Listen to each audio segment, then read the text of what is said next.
Hello and thanks for staying with us. I am Tautubong with AIT Reports. As 2019 general elections approach, the Lagos State Governor Akinwumi Ambode has allayed fears in some quarters that electioneering activities will slow down the pace of governance in the state.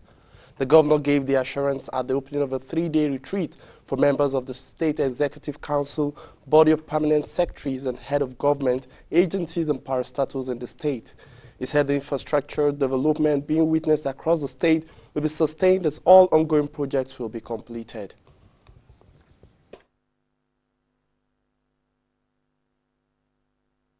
Stay focused on our plans and programs.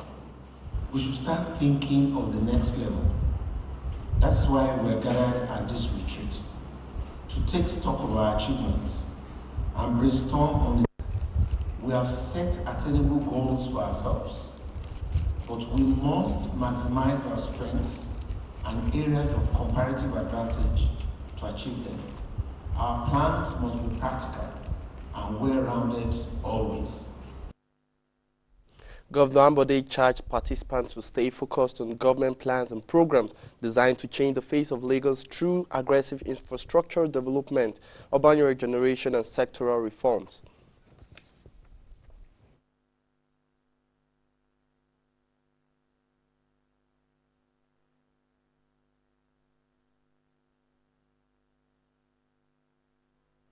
Sorry for loss of audio in that report. The governor also played host to the Canadian High Commissioner to Nigeria at his Ekpe country home shortly after the opening session of the retreat, which is holding in Ekpe. In Nasarawa State, the government has warned that people encroaching on government-landed property should vacate such places immediately or face the full wrath of the law. Governor Al Makura gave the directive while inspecting some projects in Karu local government area of the state, said such persons have only 2 weeks to voluntarily leave such properties. I want to know where is the demarcation of the school bound fence, because I'm going to drive all these people out of this place, including the front.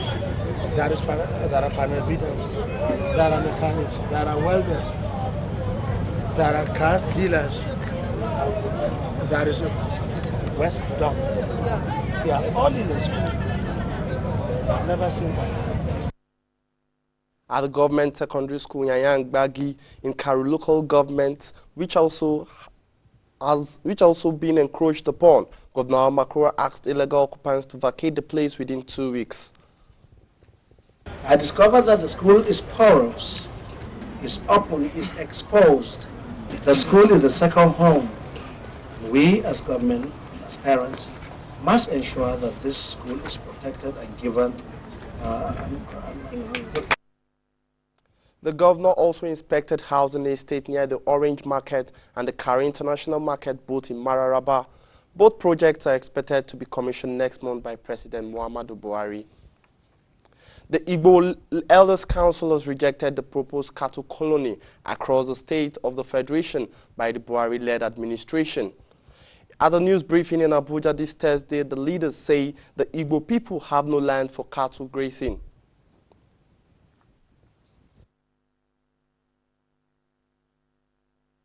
That we reject without equivocation the proposed establishment of cattle colonies in any part of Igbo land. That the proposed cattle colony is not only conservative, retrogressive and obnoxious, it's also parasitic, anachronistic and anti-people. Governors in Igbo land are therefore advised in their own interest not to give out any land in Igbo land for cattle colony, as our people will vehemently resist it. While condoning with the people and government of Benue State over the New Year killing of 73 of its indigents, the Igbo leaders urged the federal government to bring the perpetrators to book.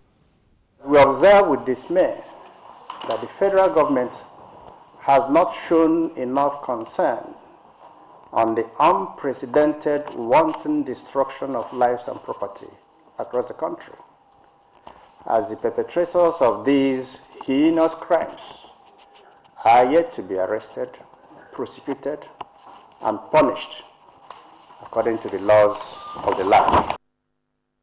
A former Anambra State Governor, Chukwuemeka Ezeife, noted that cattle rearing is a private business and should be treated as such. The use of the word is offensive because you want to colonize my place for cattle. Cattle rearing is private commercial activity. You rear it anywhere and bring it at any price we buy. They eat meat in Britain. They eat meat around the world. But they don't have cattle colonies. The Igbo Elders Council made it clear that few of the Southeast governors who visited President Buhari to urge him to contest in 2019 are only protecting their personal ambitions and not speaking on behalf of the Igbos. The Benue State government is soliciting support of well-spirited individuals, donor agencies, as well as international community to provide more assistance for the over 80,000 displaced persons as a result of the New Year massacre and insecurity problem in the state. Governor Samuel Otom made the appeal during a visit to the internally displaced persons camp in Logo and Guma local government areas of the state. Receiving the former governor of Kano State on the condolence visit, Governor Samuel Otom appreciated his show of solidarity and donation to the internally displaced and still demanded justice for the brutal murders in parts of his state, saying that he will not be quiet until justice is received. And as I talk to you, Benue State is still under siege. Even the security agencies that have been set are being killed by this hassle.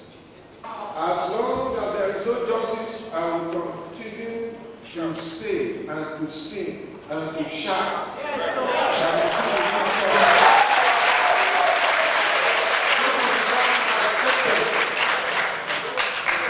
They know it.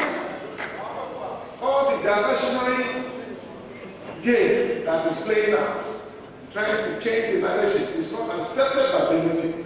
Earlier, Senator Rabiu Kwankwaso joined well-meaning Nigerians to condemn the vicious circle of Former governor of Jigawa State and PDP presidential hopeful Sule Lamido says the ruling All Progressive Congress has no capacity to build a united Nigeria. Lamido was speaking when he paid a visit to the Abia State Governor Okezie Ikpeazu at Government House Umuahia. He alleged that the APC, instead of suing for peace across the country, is busy promoting hate speeches, thereby escalating the already tense security situation. When there's no space for participation in democracy, when you feel shut out, when you feel abandoned, when government says it will only work where it got votes, there'll be agitation. Simple. Government should be there for each and every Nigerian because we are Nigerian by right, not by privilege. So when government begins to turn right into privileges, and then government tends to patronize you by condescension, then there's a problem. While noting that Nigeria is a country threatened by all kinds of things, including hunger and insecurity, Governor Okezie Ikpeazu observed that the country's greatest challenge is to mobilize the populace.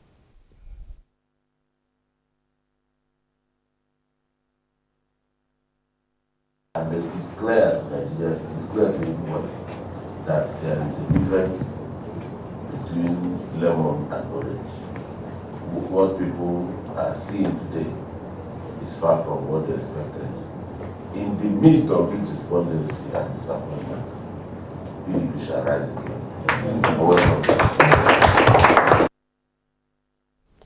Ikpeazu expressed the willingness of Abia State government to be part of the idea that will move the nation to the next level.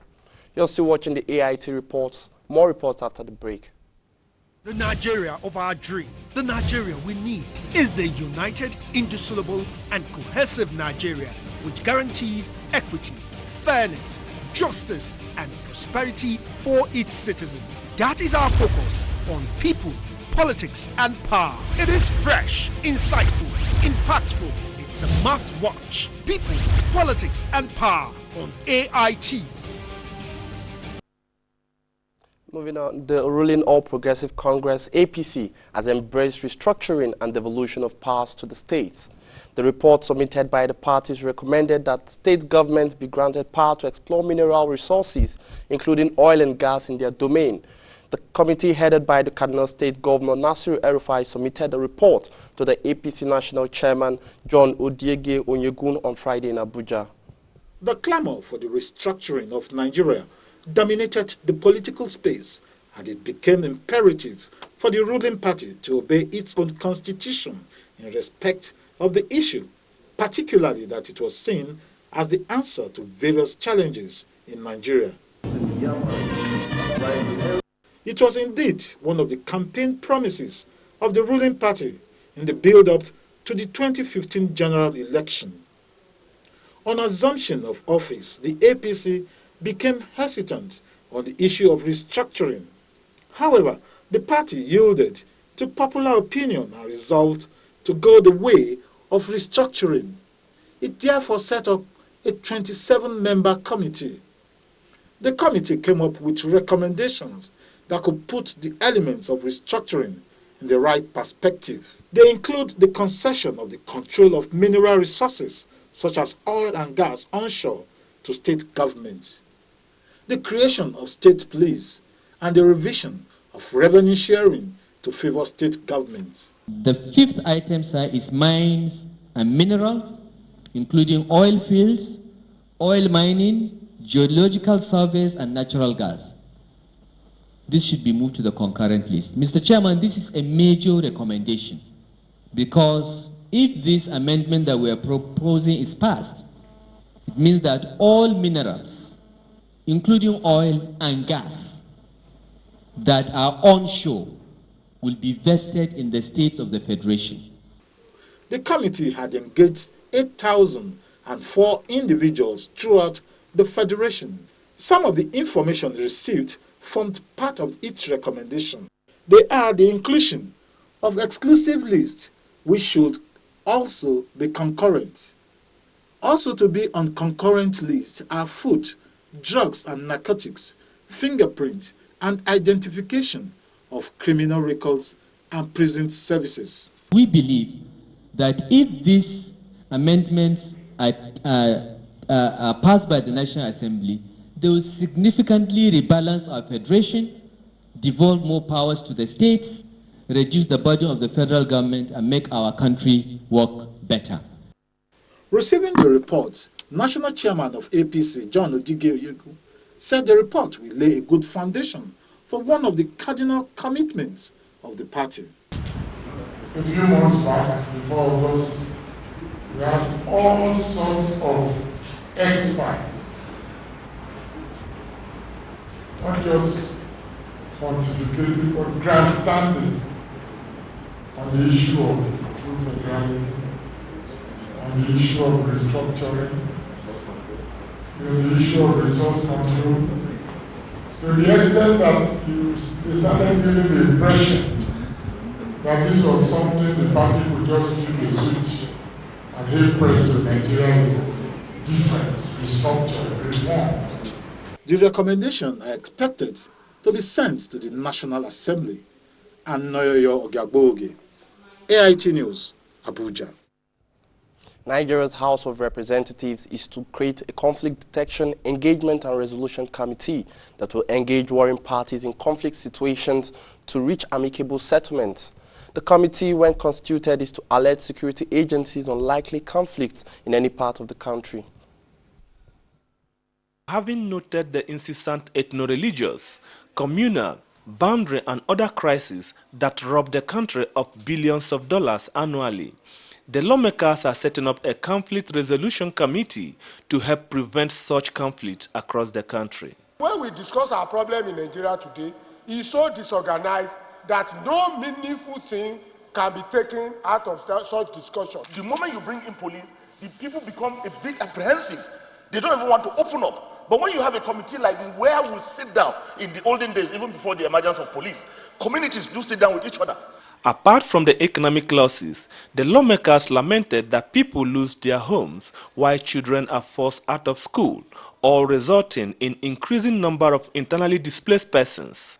To promote the welfare of Nigerian children, the House is amending the Nigerian Children Trust Fund Act of 1979. The lawmakers also want the Police Act amended to remove the requirement whereby female police officers require prior permission of their commissioners of police before getting married. I had no idea whatsoever that women police have been so discriminated upon all these years, and they are keeping quiet about it. The woman police officer must have put in at least 3 years in the police force. Now, if this was also done to the men, I think it would have been much better. The Police Affairs Committee is to carry out more work on the bill. Chukwuemeka Agwawike, AIT News, Abuja. The House of Representatives ad hoc committee investigating telecommunications operation has issued a warrant of arrest on the chairman Globacom Limited, Mike Adenuga, for failing to appear before the committee on allegation against the company's operations. The committee issued the arrest warrant this Thursday at its resumed hearing on the activities of telecom operations in the country. Globacom's chairman, Mike Adenuga, was summoned to appear before the House committee to throw more light on alleged financial impropriety leveled against his telecom outfit. One of them is the alleged debt of over 16 billion naira being owed to the Nigerian government.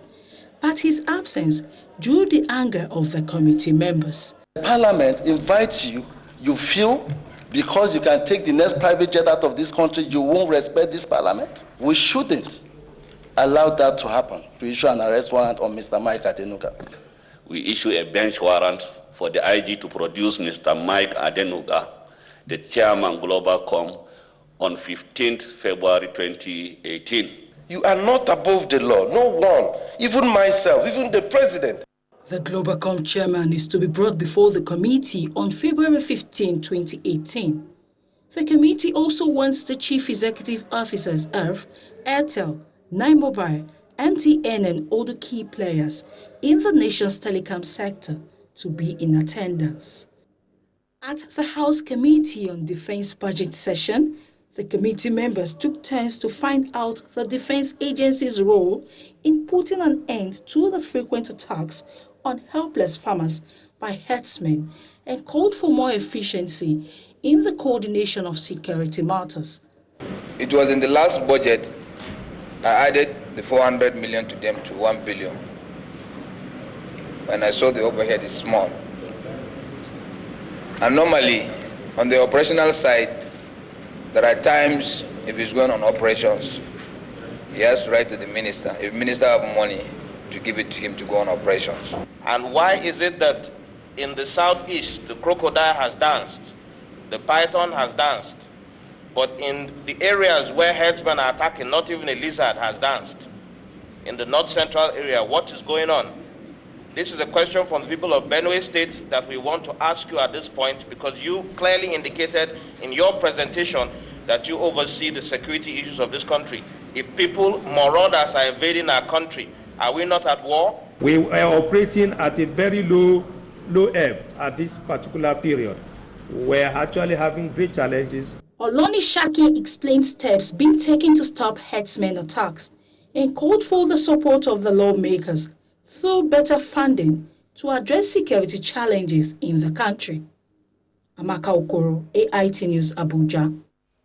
Nigeria is to spend $494 million to acquire Super Tucano A-29 aircraft from the United States for its armed forces. The cost of the aircraft include maintenance and training of military personnel. Briefing State House correspondents after the National Security Council meeting at the Aso Rock Villa on Thursday. The Minister of Defense, Masroor Dan Ali, said the aircraft will arrive the country in 2020.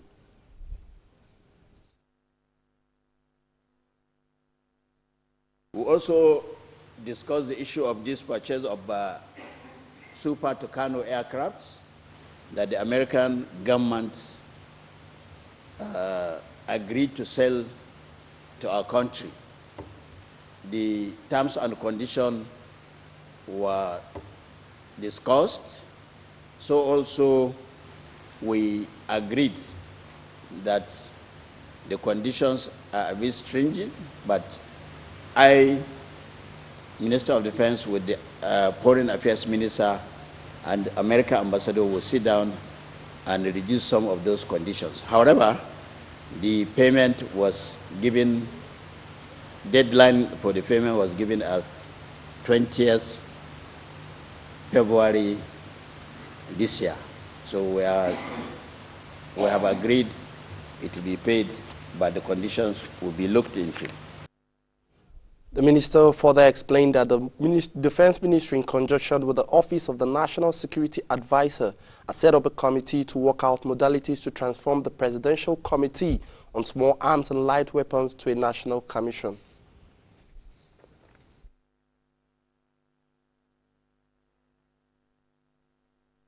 The minister noted that the armed forces are currently collaborating with other security agencies through intelligence sharing and joint operations to address the various security challenges in the country, especially headman-farmer clashes.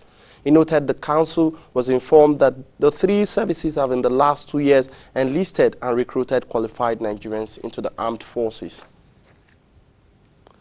13 suspects who were alleged to have made life unbearable for residents of Minna, Niger State and its environs were paraded by the Nigerian police on Wednesday in Minna, Niger State. The suspects have been involved in armed robbery, attack and kidnapping around Niger State. Police Public Relations Officer Jimoh Moshood, who paraded the suspects, said they had attacked the police station and killing 2 policemen in the process. The police also alleged the kidnappers killed 19 of their victims. 7 kidnapped 7 people from the mosque and took them to undisclosed locations and killed all of them. They subsequently equally kidnapped additional 4 people, killed them on a different dates. Equally kidnapped 2, 4, and 2 other persons, making a total number of 19 people that kidnapped and killed by these bandits. The suspect made confessions of carrying out the crimes.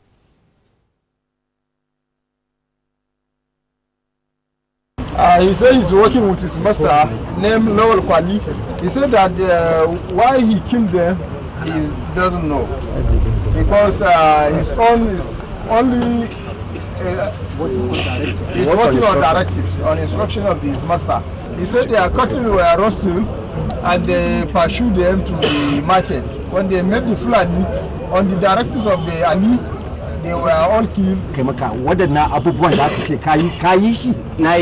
admitted that all that his boys said, they really committed the act. Moshood said 5 victims were rescued from the kidnappers' den, while items such as locally fabricated guns and cutlasses were removed from them. After more than 1 month of strike, 3 non-teaching universities are accusing the federal government of remaining deaf and dumb to their plight. The unions are now planning to take their protest to President Muhammadu Buhari. President of the Non-Academic Staff Union, NASU, Peter Adeyemi, who spoke on behalf of the Senior Staff Association of Nigerian Universities, SANU, and the National Association of Academic Technologists, NAT, are also accusing the government of paying lip service to ending the strike by research and allied workers.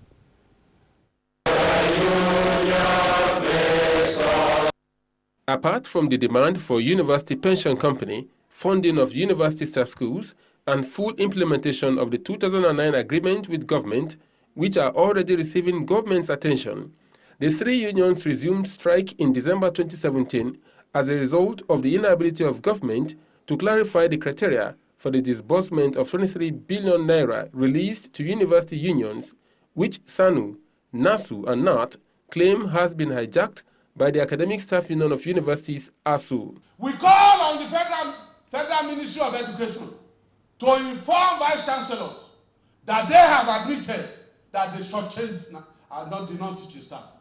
And they should call on them to stop unnecessary harassment, unnecessary witch hunting, unnecessary intimidation of union leaders and victimization. Let me tell you guys, whether you talk, you will die. If you not talk, you will die. This strike must not fail. Similarly, the 2-month-old strike by the Research and Allied Workers Unions came under focus.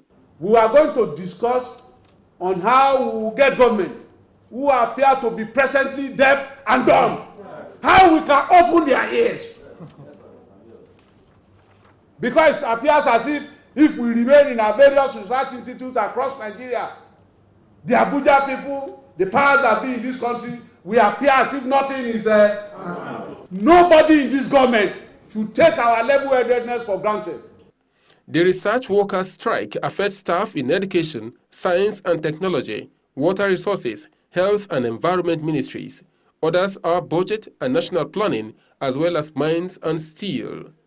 Abulu Osemahu, AIT News, Abuja. That is a report on AIT. I am Tautubong. Thanks for staying with us.